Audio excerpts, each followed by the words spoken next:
Hey everyone, it's Sunny. So I just wanted to make this video to say that I do not think you should be playing 2 swap frogs in your frog decks because it is very rarely better than 3 swap frogs in my opinion, and I'm going to explain why.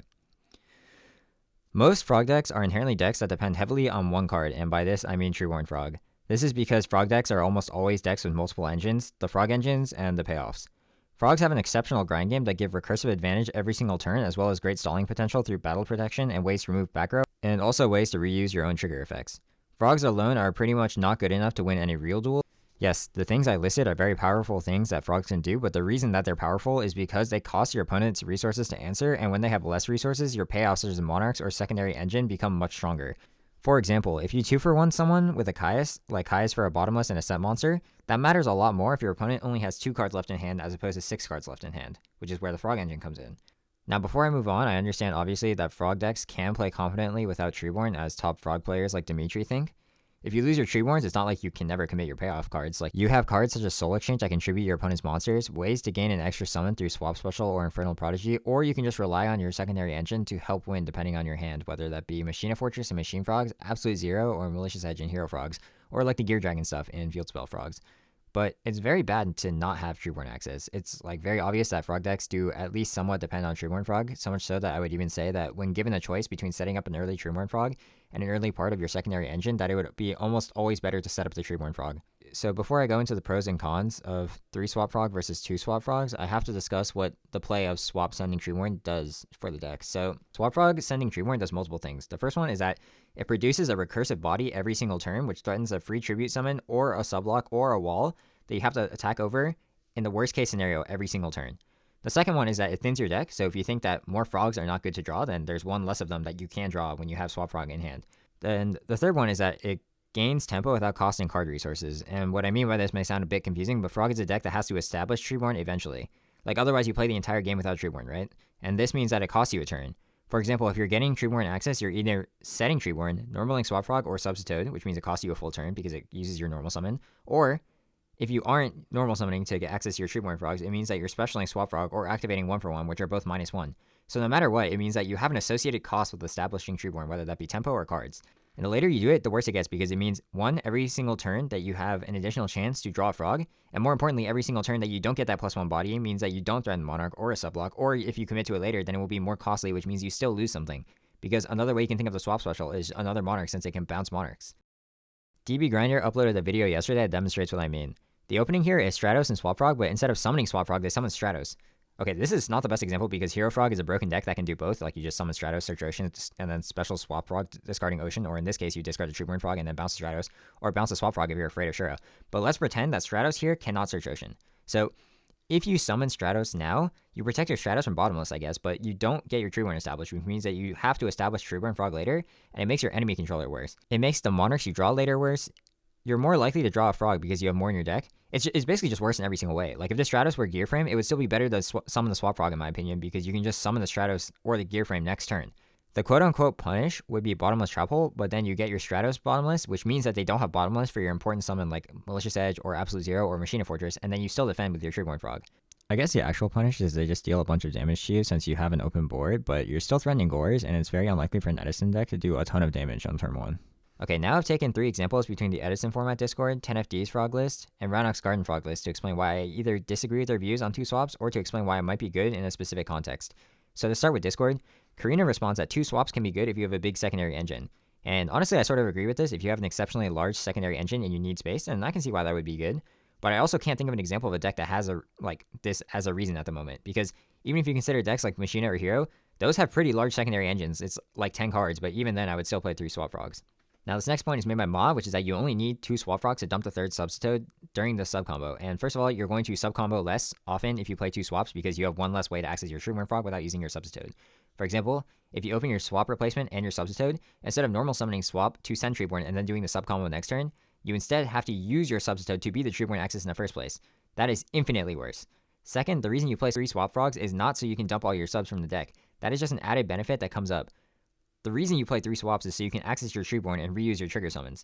Let's say you lose 2 swaps somehow. Let's say like you open 2 swaps in hand and you got Mind Crushed. If you lost those 2 swaps and then do your sub combo, the sub combo doesn't become worse because you can only dump 2 of your remaining subs in deck. It's a super small part of it. If you lose those 2 swap frogs and then do your substo combo, the substo combo doesn't become infinitely worse or substantially worse because you can only dump one of your remaining substodes in deck. It's a super small benefit of it that you can potentially drop your last substode in deck and not draw it. That is not the main reason you do the sub block. That's just a benefit that happens. The actual reason you do it is to establish a lock. Here is the math with what he is saying. So 3 substode, 3 swap frog, 2 treeborn, 1 for 1. That is 8 treeborn access and 40, which is 76.39%. Now let's say you play the 3rd swap frog. It becomes 80.82%. That is a 4.43% difference, or in other words, about 1 game every 25 games, you basically choose to lose for not playing the 3rd swap frog. Obviously, this is assuming you lose when you don't open Treeborn, which is not the case at all. Like, the Treeborn could be the 7th card, your opponent could have a slower hand, maybe you bluff them out with Gores, or you grind them out with your secondary engine, but what I really mean is that 1 in 25 games are substantially affected for not playing the 3rd swap frog. Maybe you don't care, but here are some visual examples. So here's an example of 10FD who plays 2 swap frogs. His reasoning is different than Maz, but I'll get into it after the example.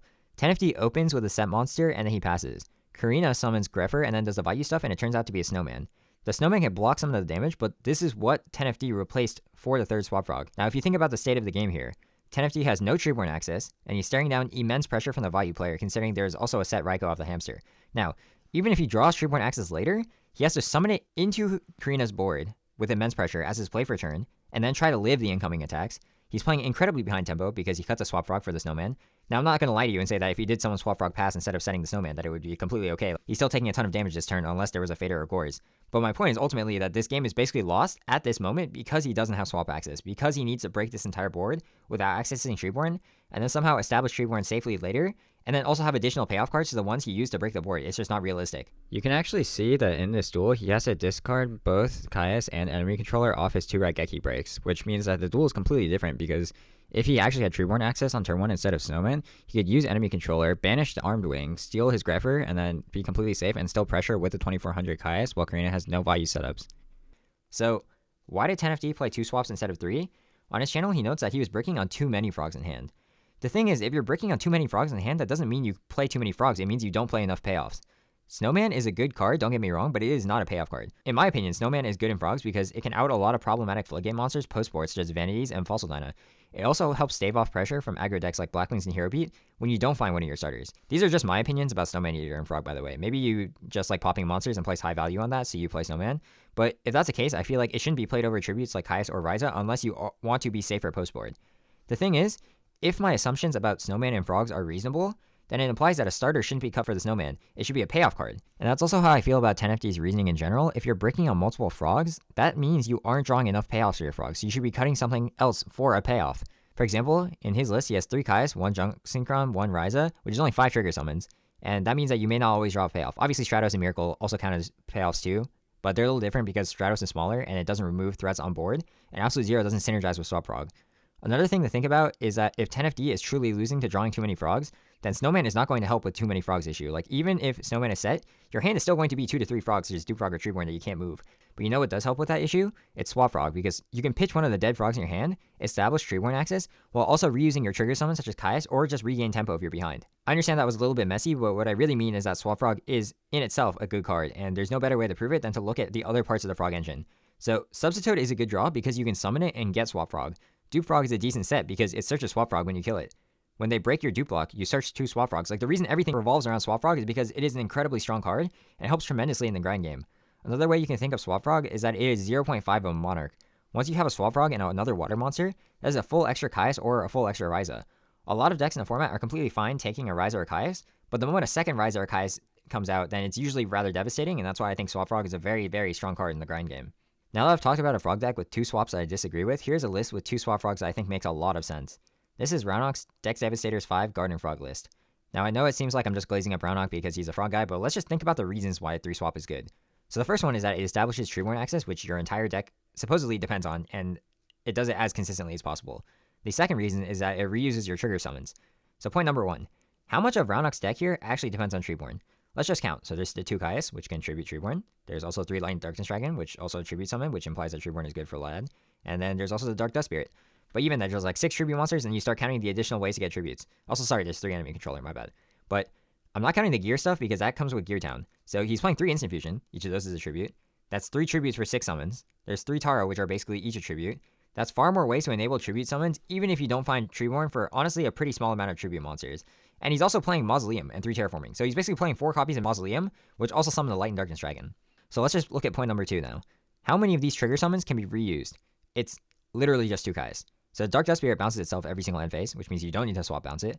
Nothing else has a trigger effect on summon. So even after all of this, even after creating a frog deck that is less reliant on Treeborn than any other frog deck in Edison history, even after playing only 2 trigger summons, Rogh is still playing near maximum amount of frogs, and only then does he cut to 2 swap frogs. So to summarize, I think you should be playing 3 swap frogs in my opinion, because number 1, mathematically speaking, it greatly affects 1 in 25 of your games for playing 2 swaps and not 3 swaps, because it means you don't open it, which means that you're denying yourself Treeborn access as early as possible. If you find your Treeborn access even 1 turn late, then you're behind a ton of tempo that you wouldn't have had if you just drew it 1 turn earlier. The next reason is only playing 2 swap frogs makes your grind game worse because it means you have less swap frogs to reuse your summons.